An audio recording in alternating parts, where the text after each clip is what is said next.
সেরকম ইঁদুর আছে, তা সত্ত্বেও একটা পরিবারের সবাই যেভাবে মিলিতভাবে আছেন তারই উদাহরণ হচ্ছে দুর্গা পূজা।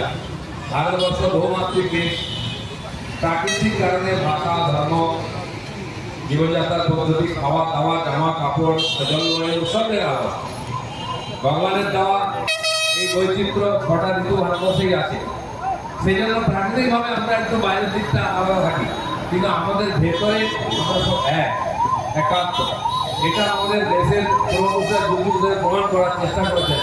তাই বাবা শিবকে যেমন উপরে অমরনাথে বসিয়ে দিয়েছেন, কৈলাসে নিয়ে গেছেন, ঠিক সেরকম চলে যান রামেশ্বরমের সমুদ্রের ধারে বাবা শিব বসে আছে। ওদিকে গুজরাটে সোমনাথে সমুদ্রের ধারে ওখানে বসে আছেন। আবার চলে যান একদম পূর্ব ভারতে, ওখানেও পাবে না। তো আমাদের দেশকে সাংস্কৃতিকভাবে ধার্মিকভাবে এক করার চেষ্টা হয়।